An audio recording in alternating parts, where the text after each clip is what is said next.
আর নবী সাল্লাল্লাহু আলাইহি ওয়াসাল্লাম বলেছিলেন আজকে থেকে 1400 বছর আগে যে কিয়ামতের আগে আগে এক শ্রেণীর মেয়ে আসবে যারা কাপড় পরেও ন্যাংটা থাকবে। কাপড় পরবে কিন্তু ন্যাংটা থাকবে। নিসাউন কাসিয়াতুন আরিয়া, কাপড় পরেও তারা নগ্ন থাকবে। তিনি বলেছেন তারা নিজেরা আকৃষ্ট হবে, অন্যদেরকে আকৃষ্ট করবে। এরা জান্নাতে যাবে না, জান্নাতের কখনো গন্ধ পাবে না। আমাদের নবীজি বলেছিলেন যে দাজ্জাল, এর নাম শুনেছেন? দাজ্জাল আসবে সামনে মানুষের রূপে, অপেক্ষা করতে থাকে। তবে তার অনুসারীরা কিন্তু এখনই অ্যাক্টিভ। তিনি বলেছেন দাজ্জালের সবচেয়ে শেষ অনুসারী হবে এক শ্রেণীর মেয়ে যাদেরকে মুসলিমরা ঘরে বন্দি করে রাখতে পারবে না। বাপ ভাই স্বামী মিলে ঘরে রাখতে চাবে, ঘরে থাকো, পর্দায় থাকো, এরা বাঁধন ছিন্ন করে বের হয়ে চলে যাবে। এরা বের হয়নি। বিগত 100 বছরে দেখেন শহরে মেয়েদেরকে আর ঘরে রাখতে পারবেন না। উন্নতি অগ্রগতি কাঁধে কাঁধ মিলিয়ে দেশ ও জাতি গড়বো, এটা স্লোগান দেয় না? দিয়ে দিয়ে সমস্ত জায়গায় আজকে ওরা ঢুকে পড়ছে।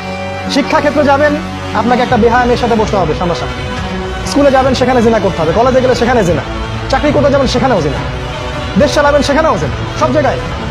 আর পর্দা তো উঠিয়ে দেওয়া হয়েছে, বলুক আর না বলুক সুকৌশলে উঠিয়ে দেওয়া হয়েছে। একটা মেয়ে যখন নিকাব পরে স্কুলে কলেজে যায়, তাকে ডেকে আনা হয়, তাকে রিমান্ডে নেওয়া হয়, তাকে জিজ্ঞাসাবাদ করা হয়, কি সমস্যা, তোমার সমস্যাটা কি, মুখ ঢেকে আসো কেন?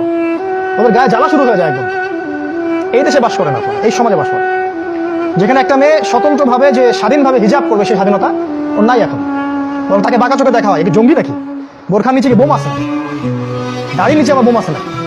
টাকনুর উপরে যখন একটা ছেলে কাপড় পরে, পাগড়ি পরে, জুব্বা পরে, ভয় লাগে ওদের দেখলে। আগে এই ধরনের মানুষকে দেখলে মানুষ সালাম দিত, শ্রদ্ধা করতো, বাসায় ডেকে দাওয়াত করে খাওয়াইতো। এখন ভয় পায় আমাদেরকে মানুষ। আমরা কি ভাই পশু হয়ে গেলাম নাকি? এই কাজটা কে করলো আসলে? আমরা কি বাঘ ভাল্লুক? এই কাজটা করলোটাকে? এই কাজটা করেছে মিডিয়া।